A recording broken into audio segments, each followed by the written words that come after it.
और आपको अच्छा लगेगा। यस। तो देहरादून में मैंने बताया कि सहस्त्र धारा एक जगह पे है, और इस सहस्त्र धारा में जब हम देखते हैं, है ना, तो यहाँ पे सल्फर कंटेनिंग वाटर है, और जो लोग यहाँ पे घूमने जाते हैं, है ना, वहां पे या तो पानी ये वाला लेके आते हैं और या वहां पे नहाने की कोशिश करते हैं। और अगर बात करी जाए तो ये ओल्डेस्ट इसके भी साइडल है ना। इस पानी से नहाने से जो माइट्स हैं वो आपके किल हो जाते हैं। इसके अलावा कहीं ना कहीं जुओं पे भी इसका असर होता है। तो वीक पेडिकुलोसाइटिस है, पेडिकुलोसाइड है। इसके अलावा और भी अगर आप मजेदार देखो तो फंगीसाइडल भी है, यानी कि फंगल की बीमारियां, रिंगवर्म वगैरह भी ठीक हो जाएंगे। एंटीसेप्टिक है, अगर थोड़े बहुत बैक्टीरियल इन्फेक्शन है वो भी ठीक हो जाएंगे। एंड किरेटोलाइटिक भी है ना। ये मैंने आपको एक बार किरेटोलाइटिक भी पढ़ाया था, सैलिसिलिक एसिड। तो माइल्ड माइल्ड इसमें जो है गंधक के पानी में काफी सारी चीजें हैं। इसीलिए इसको नहाने से जो है चीजें हमारी क्या होती हैं, ठीक हो जाती हैं। ठीक है, ये बात आपको आगे समझ में। किरेटोलाइटिक अगर आपको याद होगा तो मैंने बताया था कि स्किन की ऊपरी लेयर में केराटिन होता है, और उस केराटिन को, जैसे सैलिसिलिक एसिड मैंने बताया था जब आपको रिंगवर्म पढ़ा रहे थे, कि वहां पे लगाने से वो हमारी स्किन की ऊपर की लेयर डिजॉल्व हो जाती है, डिस्ट्रॉय हो जाती है, जिससे कि जो फंगस के हाइफी होते हैं नीचे तक दवा काम करती है। ऐसे यहाँ पे भी कल हमने जो फोटोग्राफ दिखाई थी, अगर आपको याद हो, तो हमने बताया था कि इसमें माइट अंदर घुसे रहते हैं। तो अगर थोड़ा सा किरेटोलाइटिक है तो अच्छी बात है ना। ये एक मैंने कहीं पे फोटो आपको दिखाई थी, अगर आपको याद हो।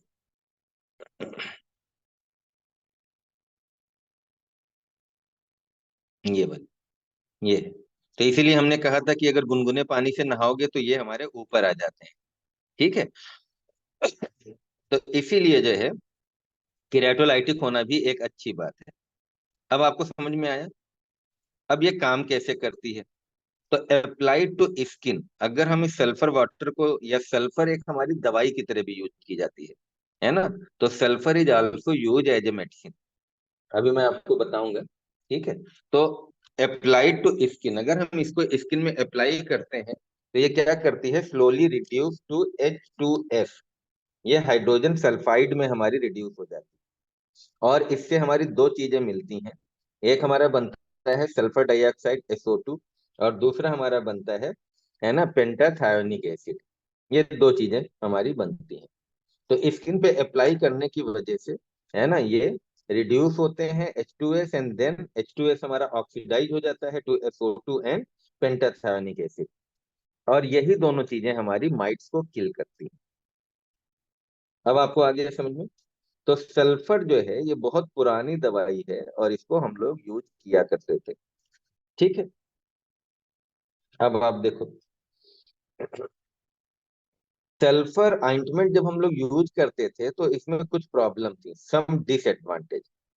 इसीलिए अब हम यहाँ पे क्या लिख रहे हैं, वॉज यूज। सल्फर ऑइंटमेंट या सल्फर वाली जितनी भी क्रीम वगैरह थी, अब हम लोग यूज नहीं करते, है ना। क्यों? क्योंकि एक तो बैड ऑर्डर्स, बदबू बहुत आती है उसमें, और दूसरा रिपीटेड एप्लीकेशन, कई बार लगाते हैं क्योंकि वीक है ना, वीक पेडिकुलोसाइट है, वीक हमारी इसके भी साइडल है। तो बार बार लगानी पड़ती थी, बदबू आती थी। इसलिए आजकल अब ये दवाइयां बननी बंद हो गई। लेकिन हाँ, अभी भी सल्फर का पानी जहाँ पे है गांवों में वो बहुत इफेक्टिव है, और वहां पे अभी भी उसको लोग इस्तेमाल करते हैं। लेकिन एलोपैथ में अब हम लोग सल्फर का इस्तेमाल नहीं करते, और इसकी जगह अब हम लोग किस चीज का इस्तेमाल करते हैं, तो परमेथ्रिन का इस्तेमाल करते हैं। तो आई थिंक कि आप लोग ये बात समझ गए होंगे अच्छे से। राइट। ठीक है। अब आप देखो इसके बाद आइवरमेक्टिन। कल हम लोगों ने इसके बारे में कुछ कुछ बातें करी थी, आज फिर से आप लोग देख लो। आइवरमेक्टिन एंटी हेलमिंथिक ड्रग है एक्चुअली। हेलमिंथ हमने आपको पढ़ाया था, वहां पे भी हमने इस चीज को बताया था, है ना। जैसे टीनिया का इन्फेक्शन है, फाइलेरिया का इन्फेक्शन है, स्ट्रोंगिलाइटिस है। तो बहुत सारे वर्म के इन्फेक्शन हैं जिसमें हमारा इस ड्रग को यूज किया जाता है। ठीक है। तो कीड़ों को मारने की दवा है एक्चुअली में ये। लेकिन देखा गया कि it is highly effective in इसके बीज, कि इससे इसके बीज भी ठीक हो जाती है और पेडिकुलोसिस भी ठीक हो जाती है। तो ये एक्चुअल ड्रग ये इसके कीड़ों के लिए थी, लेकिन जब ये पाया गया कि इसके बीज और पेडिकुलोसिस में भी इफेक्टिव है, तो वहां भी हम लोग इसको यूज करने लगे। दूसरी खास बात क्या थी कि ये ओरल मेडिसिन थी, क्योंकि इसके पहले जितनी भी मेडिसिन है ना, ओरल पे क्वेश्चन पूछा जाता है और ओनली पे भी क्वेश्चन पूछा जाता है। तो ये जो है पहली ऐसी ओरल ड्रग हमको मिल गई जिसको खिलाने से इसके बीज और जुए ठीक हो जाते हैं, वरना सारी लगाने वाली दवा। फिर तीसरी मजेदार बात क्या हुई कि इसको हम लोगों ने कोरोना में यानी कि कोविड-19 में भी हम लोगों ने ट्राई करा, और कई लोगों ने क्लेम करा कि आइवरमेक्टिन वहां भी इफेक्टिव है, जबकि बाद में नहीं पाई गई। लेकिन लोग उस समय काफी लोग खाते थे कि भाई आइवरमेक्टिन खा लो तो आपको कोविड नहीं होगा, या होगा तो बहुत हल्का होगा। ठीक है, ये अगर आप लोगों को थोड़ा सा आइडिया हो तो आप समझ सकते हो।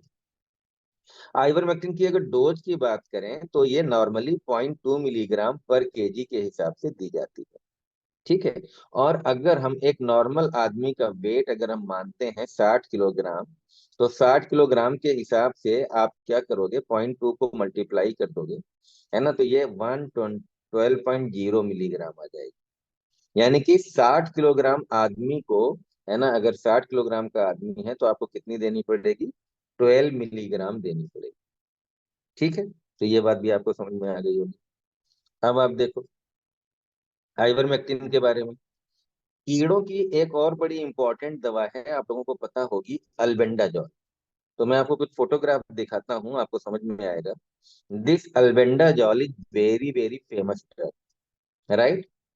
और ये अल्बेंडाजॉल, है ना, ये एक बहुत पॉपुलर कंपनी है, इंडिया में बहुत पॉपुलर है, मैनकाइंड। ठीक है, मैनकाइंड। मैनकाइंड वाली चीजें बहुत सारे बनाते हैं और बड़े कैची नेम रखते हैं ये, तो लोगों को आसानी से याद हो जाते हैं, और इनकी दवाइयां भी थोड़ी सस्ती और अच्छी होती हैं। तो यहाँ पे आप देखो ये बैंडी के नाम से आती है, एल्बेंडाजॉल को इन्होंने बैंडी के नाम से बेचते हैं। और आपको बता दूं, ये पहले भी शायद बताया हो मैंने, कि जब कीड़े किसी को पेट में पड़ते हैं तो 400 मिलीग्राम की हम एक टेबलेट इसको खिलाने के मरीज को देते हैं, और पेशेंट को देते हैं कि इसको चबा के खा लेना। कहीं लिखा होगा नीचे, मैंने नहीं लिखा है। नहीं लिखा है। तो ये क्या होता है, अल्बेंडाजॉल, ये मैंने पहले पढ़ाया हुआ है आपको, लेकिन यहाँ मैं दोबारा लिख दे रहा हूँ। तो अल्बेंडाजॉल ये 400 मिलीग्राम की टेबलेट आती है ना, फॉर वर्म के लिए, फॉर वर्म इन्फेस्टेशन। और इसको हम लोग बोलते हैं रात में चबा के खाने के लिए, रात में चबा के खाना है ना। नॉर्मली जो है हम लोग इसको एक ही टेबलेट देते हैं, normally 1 tablet only for 1 day, सिर्फ एक ही बार इसको खिलाते हैं। लेकिन 2-3 टाइप के वर्म इन्फेस्टेशन है जिसमें 2-3 दिन लगातार, 3 दिन लगातार का भी कोर्स होता है। तो अगर किसी को कीड़े की प्रॉब्लम है, ये मैं पहले पढ़ा चुका हूँ एंटी हेलमिंथिक वाला, वहां पे आप डिटेल देख लेना। अब क्योंकि किसी किसी बच्चों को मिक्स इन्फेक्शन हो जाता है ना, अब देखो ये आइवरमेक्टिन की भी टेबलेट आती है इसी तरीके से। ये आइवरमेक्टिन की टेबलेट है, ये देखो ये 12 मिलीग्राम की टेबलेट अवेलेबल है आइवरमेक्टिन की। ठीक है, ये भी देखो ऊपर हमने दिखाया है आपको आइवरमेक्टिन की, और ये अलग अलग नाम से आता है। तो ये तो आपका जेनरिक नेम हो गया, ये भी मैं आपको पढ़ा चुका हूँ, है ना, ये क्या होता है, जेनरिक नेम। तो आइवरमेक्टिन ये क्या है, आपका जेनरिक नेम है। ठीक है, और ये आइवर वन, ये आपका क्या है, ये ब्रांड नेम है। जेनरिक नेम और ब्रांड नेम मैंने बताया था कि जो हम लोग पढ़ते हैं वो जेनरिक नेम से पढ़ते हैं। अब आइवरमेक्टिन मान लो 50 कंपनियां बनाती हैं, तो वो 50 कंपनियां अलग अलग नाम से अपना ब्रांड रखती हैं, ब्रांड नेम, है ना। साबुन है तो साबुन नहाने के काम आता है, पर 50 कंपनियां साबुन बनाती है। कोई उसे लाइफ बॉय बोलता है, कोई उसे लक्स बोलता है, कोई डव बोलता है, कोई पियर्स बोलता है। कलर खुशबू का सबका फर्क है, अदरवाइज सबका काम एक है। तो आइवरमेक्टिन आपका जेनरिक नेम है ना। ये काम इसका क्या है, इसके बीज और पेडिकुलोसिस में 12 मिलीग्राम देनी है, लेकिन ये अलग अलग कंपनियां अलग अलग नाम से बनाती हैं, तो ब्रांड नेम अलग हो जाते हैं। ठीक है, तो यहाँ पे जो ब्रांड नेम है अगर आप देखोगे तो IVER WON, आइवर वन 12, 12 का मतलब यहाँ पे 12 मिलीग्राम होगा। तो ये आइवरमेक्टिन की टेबलेट इस तरीके से आती है। अब आप देखो, आइवरमेक्टिन के बाद अल्बेंडाजॉल, और इसका ये देखो यहाँ पे एक कॉम्बिनेशन भी आता है। This combination is also very famous, है ना। आइवरमेक्टिन और अल्बेंडाजॉल का कॉम्बिनेशन आता है, और वो बैंडी के नाम से थी, यहाँ पे बैंडी प्लस लग गया, यहाँ पे प्लस और लग जाता है। तो बैंडी प्लस, केवल अल्बेंडाजॉल की तो क्या नाम था, बैंडी नाम था, पर जब बैंडी प्लस हो जाता है तो ये कॉम्बिनेशन हो गया। यहाँ पे अगर हम आपसे पूछें, है ना, कि ब्रांड नेम क्या है, ivermectin, albendazole, bandy plus, brand name क्या है, तो आप लोग जल्दी से चैट सेक्शन में लिखो, इस ड्रग में ब्रांड नेम क्या है। Ivermectin and albendazole brand name है, या बैंडी प्लस ब्रांड नेम है, जल्दी से बताओ।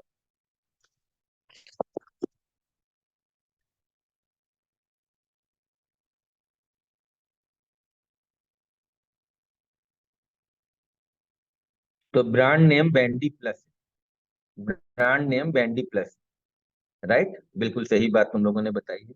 और कैसे पहचानते हैं आप देखोगे, है ना, तो ये जो है, इसमें ज्यादातर जो है ये कलरफुल होगा, बड़ा सा लिखा होगा, है ना। और ये ज्यादातर ये छोटा होता है, यहाँ पे तो बड़ा दिख रहा है, अदरवाइज ज्यादातर ये छोटा या ये हल्का होता है, ये ज्यादातर हमारा बोल्ड होता है। ठीक है, तो आपको पता चल जाएगा। तो यहाँ पे जेनरिक नेम क्या है, आइवरमेक्टिन और अल्बेंडाजॉल, इसका कॉम्बिनेशन है। ये भी हम लोगों को कीड़े मारने के लिए ही दिया जाता है। तो इसमें क्या है कि कुछ कीड़े अल्बेंडाजॉल से मर जाते हैं, कुछ कीड़े आइवरमेक्टिन से मर जाते हैं। अगर कोई बच्चे को ठीक नहीं हो रहा है या नहीं समझ में आ रहा कि कौन सा कीड़ा है, तो हम लोग ये कॉम्बिनेशन वाली यूज कर सकते हैं। ठीक है, तो ये भी आपको समझ में आ गया होगा बैंडी प्लस के बारे में। अब आप देखो, ये देखो यहाँ पे हमने एक आपको ये टेबल, जब हमने ये वाला चैप्टर पढ़ाया था तो बताया था। जैसे एस्केरिस है, देखो एस्केरिस, एस्केरिस में क्या है, एस्केरिस में अल्बेंडाजॉल भी देते हैं, ये फर्स्ट चॉइस ड्रग है, ये यहाँ पे देखो फर्स्ट चॉइस ड्रग। तो अगर किसी को एस्केरिस का इन्फेक्शन है, तो एस्केरिस के इन्फेक्शन में हमें अल्बेंडाजॉल फर्स्ट चॉइस ड्रग देते हैं। लेकिन सेकंड चॉइस ड्रग है इसमें क्या है, आइवरमेक्टिन। इसीलिए जब हम अल्बेंडाजॉल और आइवरमेक्टिन को कंबाइन कर देते हैं, तो हमारी ड्रग ज्यादा इफेक्टिव हो जाती है। ठीक है, यहाँ पे अगर आप देखोगे हुक वर्म, हुक वर्म में भी आपका अल्बेंडाजॉल है। ठीक है, लेकिन यहाँ पे वो नहीं है, आइवरमेक्टिन नहीं, बट अल्बेंडाजॉल इज अवेलेबल, है ना। इसी तरीके से थ्रेड वर्म में देखो, थ्रेड वर्म में आइवरमेक्टिन हमारी फर्स्ट चॉइस है, अल्बेंडाजॉल हमारी अल्टरनेटिव है, अल्टरनेटिव यहाँ पे अल्टरनेटिव। हम सिर्फ इतना कहना चाहते हैं कि इसीलिए इन दोनों का कॉम्बिनेशन बहुत मजेदार है, क्योंकि ये देखो फाइलेरिया में भी अल्बेंडाजॉल सेकंड चॉइस ड्रग है और आइवरमेक्टिन फर्स्ट चॉइस। तो मतलब अगर आप कॉम्बिनेशन दे दो, तो ये जो है कोई ना कोई दवाई जो है आपकी असर करी जाएगी। और जो भी वर्म है, चाहे वो थ्रेड वर्म हो, विप वर्म हो, फाइलेरिया हो, है ना, क्यूटेनियस लार्वा, माइग्रेन हो, कोई भी वर्म हो, ठीक होने के चांस बहुत ज्यादा बढ़ जाते हैं। तो अब आपको समझ में आया कि हम लोग ये कॉम्बिनेशन बैंडी प्लस क्यों यूज करते हैं, राइट। अब आप देखो इसके बाद, ये जो है ऊपर हमने जो आपको दिखाया था, ये परमेथ्रिन है, this is the permethrin. Permethrin का मैंने बताया था कि ये लोशन आता है ना, परमेथ्रिन का लोशन 5%, 5% वाला मैंने बताया था कि ये हम लोग कहाँ पे देते हैं, इसके बीज में देते हैं। ठीक है, तो ये परमेथ्रिन लोशन आता है, इसको लगाना होता है। और एक और बहुत पॉपुलर है, बहुत पुरानी जो है ये है, वो है गामा बेंजीन हेक्सोक्लोराइड। कल मैंने आपको ये भी बताया था। और ये आता है, ये ज्यादातर याद रहता है लोगों को, एस्केबियोल के नाम से है, and this is the very famous, है ना। लेकिन अगर ये दोनों आपके पास हैं या मेडिकल स्टोर पे दोनों अवेलेबल हैं, या आपके पास चॉइस है कि मरीज को आपको लिखना है, तो आप कौन सी प्रिफर करोगे, परमिज लिखोगे, परमिज, या एस्केबियोल लिखोगे, क्या लिखोगे, जल्दी से चैट सेक्शन में बताओ। अगर आपके पास दोनों हैं और आपको मरीज को इनमें से एक देनी है, तो आप कौन सी देना पसंद करोगे, परमिज देना पसंद करोगे या एस्केबियोल देना पसंद करोगे।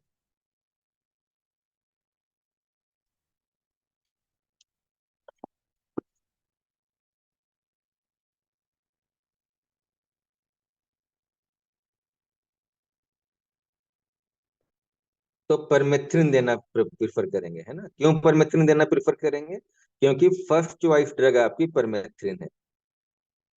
फर्स्ट चॉइस ड्रग हमारी परमेथ्रिन है, तो मोस्ट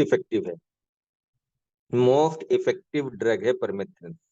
तो अगर आपके पास दोनों हैं तो आपको परमेथ्रिन प्रिफर करनी है। परमेथ्रिन मैंने आपको बताया था कल, मोस्ट एफिकेशियस, सबसे मस्त दवाई है इसके बीज और पेडिकुलोसिस के लिए। जितनी भी दवाइयां अवेलेबल हैं सबसे ज्यादा अच्छी है मोस्ट एफिकेशियस, मोस्ट कॉन्वीनियंट, सुविधाजनक बहुत है। एक बार आप लगा लो, एक ही बार लगाओगे तो 100% क्योर रेट हो जाएगा। ठीक है, तो ये इसमें कोई कहीं दिक्कत नहीं है। सिंगल एप्लीकेशन इज नीडेड, एक बार आपको लगाना है। बाई चांस अगर नहीं ठीक होता है, नहीं ठीक होने का मतलब वही है कि आपने पूरी फैमिली को एक साथ नहीं ट्रीट करा है, आपने कपड़े नहीं बदले हैं, आपने रजाई का कवर नहीं बदला है, आपने बेडशीट नहीं बदला है। क्योंकि मरीज को आपको ये पूरी कहानी बतानी पड़ेगी, है ना, कि आप बेडशीट भी धुलो, रजाई का कवर भी बदलो, तकिए का कवर भी बदलो, और नहाने के बाद आपको वो कपड़े पहनने हैं, है ना, जो हम पार्टी के लिए नहीं रखते हैं, जो 3-4 दिन से आपने ना पहने हो। क्योंकि कल मैंने आपको एक चीज बताई थी, है ना, कि इसके बीज के लिए आप अगर वही कपड़े दोबारा पहन लोगे तो आपको कीड़े वो रहेंगे। तो कम से कम जो 3 दिन या 5 दिन पुराने कपड़े हो, जिनको ना पहनना हो ड्यूरिंग बीमारी अगर, है ना, तो वो बेटर है। अदरवाइज उन्हीं कपड़ों को रिपीट करोगे तो गड़बड़ हो जाएगा। ठीक है। रेजिस्टेंस इज रेयर, ये मैंने आपको बताया था कि ये अभी भी उतनी ही इफेक्टिव है ना, जितनी 20-30 साल पहले थी, आज भी उतनी ही मजेदार। कभी कभी इस दवा को लगाने से हल्की सी, है ना, इचिंग महसूस हो सकती है, एरिथ्मा रेडनेस हो सकता है, या चकत्ते पड़ सकते हैं, या टिंगलिंग सेंसेशन हो सकते हैं, या जलन के सेंसेशन हो सकते हैं।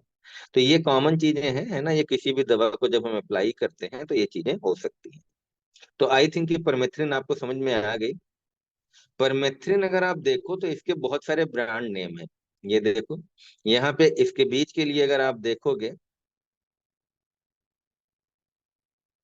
ठीक है, तो इसके बीज के लिए आपके पास परमाइट के नाम से ओमाइट, नोमाइट, ये 5% क्रीम आती है। ठीक है, या इसके बर्ड, इसके बेरिड, है ना, बहुत सारी हैं, आप इसमें से कोई भी याद कर सकते हो। और इसी तरीके से जुओं के लिए भी बहुत सारी आती हैं, है ना, परलाइस, किरेलाइस, इलाइस। बस फर्क क्या है कि यहाँ पे ये 1% क्रीम हो जाती है। ठीक है। और अभी भी हमने आपको बताया, है ना, कि क्या खास बात है कि permethrin is first choice drug, ये आपको याद करनी है, first choice drug for scabies and pediculosis. तो ये फर्स्ट चॉइस ड्रग है, और ये हमको अभी भी सबसे अच्छी है, और इसी को हम लोग ज्यादातर प्रिफर करते हैं। ठीक है, तो अब मैंने आपको सारा कवर कर दिया है, देहरादून वाला ये भी बता दिया, सारे पेजेस हमने लग रहा बता दिए हैं आपको, ये भी बता दिए, परमेथ्रिन भी बता दिया। हम्म। हम्म।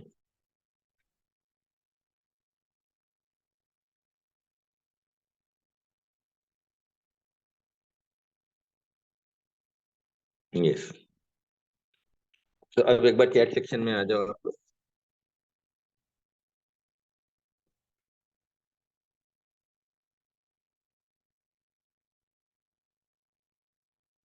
यस, तो अब बताओ भाई, सबको आई थिंक ये अच्छे से समझ में आ गया?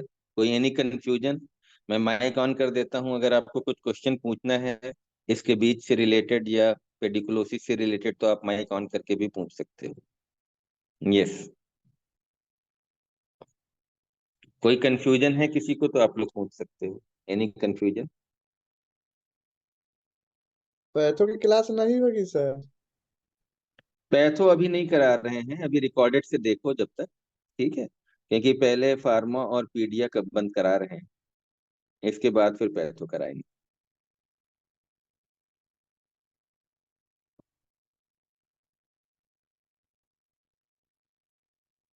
और बताओ भाई, पहले इसके बीज एंड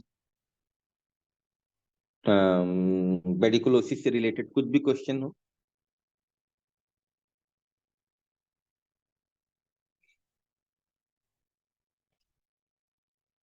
सबको सब पता है इसका मतलब? ठीक है, वेरी गुड।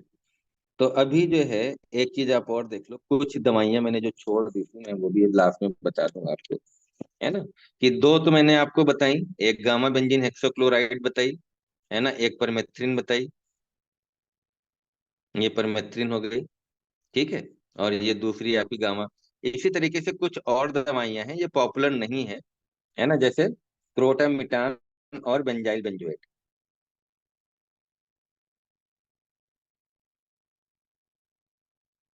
तो क्रोटामिटान एंड बेंजाइल बेंजोएट, ठीक है।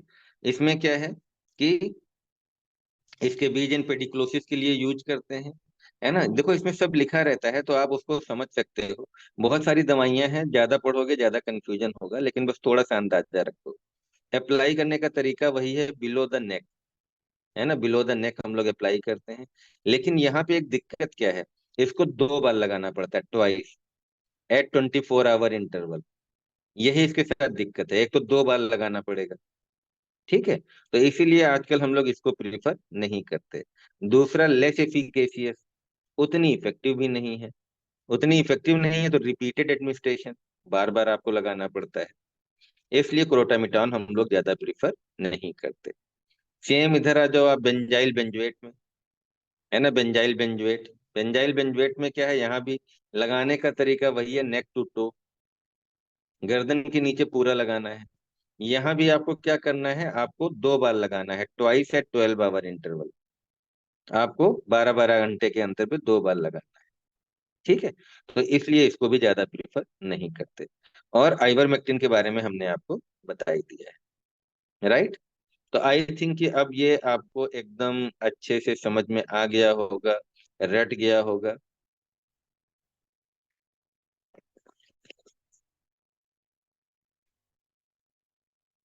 तो अगर आपको लेक्चर पसंद आते हैं तो आप अपने साथियों को भी जरूर बताएं, है ना, और उनसे बोलें कि वो लोग भी करें, है ना। ये आप व्हाट्सएप ग्रुप का लिंक या ऐप का ग्रुप आप सेंड कर सकते हो। और ये फ्री वेबिनार करके मैंने करा था, जिससे कि जो लोग भी लेना चाहें वो रिकॉर्डिंग देख सकते हैं, है ना। Just token money for registration मैंने कर दिया था, ओनली 2 रुपीज, है ना। 10 दिन की शायद वैलिडिटी है उसमें, तो 10 दिन के लिए वो लेक्चर वहां पे अवेलेबल रहेगा। तो आप अपने साथियों से भी बोल सकते हो, है ना, क्योंकि ये पूरा अपने आप में एक कंप्लीट टॉपिक है। और इसको जो पढ़ेंगे उनको समझ में भी आएगा, उनको पसंद भी आएगा, तो वो बाकी लेक्चर भी देखेंगे, बाकी क्लास भी करेंगे। तो प्रोमोट अवर क्लासेस, है ना। और ये जो है आप इसको अच्छे से करो, पढ़ो, खुद भी समझो, दूसरों को समझाओ, राइट। और इंतजार करो कि पास पड़ोस में किसी को खुजली की बीमारी हो, और अगर खुजली की बीमारी हो तो हम उसको देने का मौका मिले और ट्रीट होने का मौका मिले, राइट। प्रेगनेंसी का इसमें जो है ज्यादातर देखो जो टॉपिकल दवाइयां होती हैं, है ना, उनको हम लोग दे सकते हैं, लगाने में ज्यादातर दिक्कत नहीं होती है, ठीक है। बाकी एक हम पूरा आपको चार्ट भेज देंगे जहाँ पे आपको वो चीजें मिल जाएंगी कि हम लोग कौन कौन सी दवाइयां यूज कर सकते हैं, ठीक है। क्योंकि प्रेगनेंसी का हमेशा अलग होता है, और उसमें हम लोगों को ओरल दवाइयों को अवॉइड करना है। लेकिन हाँ, आप लगाने वाली दवाइयां दे सकते हो, एज सच कोई प्रॉब्लम नहीं, राइट। और प्रेगनेंसी का एक चार्ट है, वो चार्ट हम आपको डाल देंगे, तो वहां से आपको दवाइयां पता चल जाएंगी। Any other question?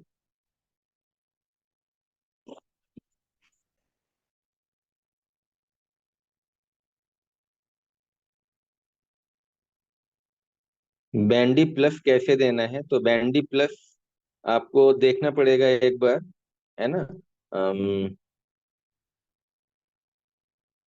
400 मिलीग्राम, और अगर वो है तो आई थिंक एक ही गोली देनी पड़ेगी। तो एक बार उसकी डोजिंग देखनी पड़ेगी कि कैसे है, राइट। तो बल्कि आप देख के बताना कल हमें बैंडी प्लस कैसे देना है।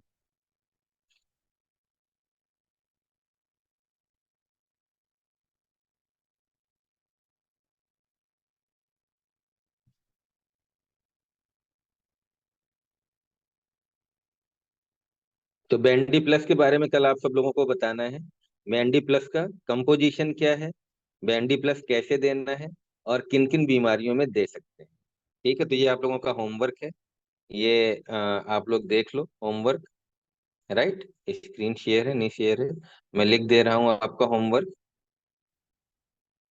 ये होमवर्क मैं इसलिए दे रहा हूँ कि जिससे आपको चीजें पता रहे कि आपको कैसे पढ़ना होता है, और आप डिपेंडेंट ना रहें, आप खुद सर्च कर पाएं और चीजों को समझ पाएं। तो ये बैंडी प्लस के बारे में कल आपको बताना है, ये आप लोगों का होमवर्क है।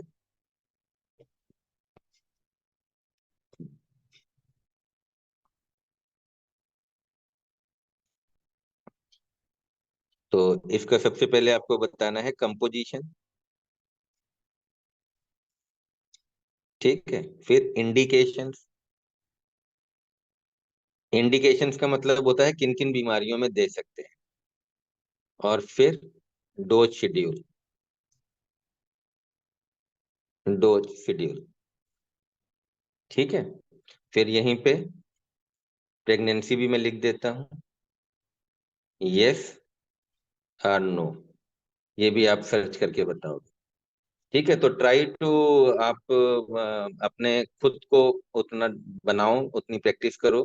कहाँ पे देखना है, किस किताब में देखना है, किस साइट पे देखना है, वेबसाइट क्या होगी, तो ये सब चीजें आप हमें कल ढूंढ के बैंडी प्लस के बारे में बताओ। ठीक है, तो okay, bye bye, good night, good night to all students.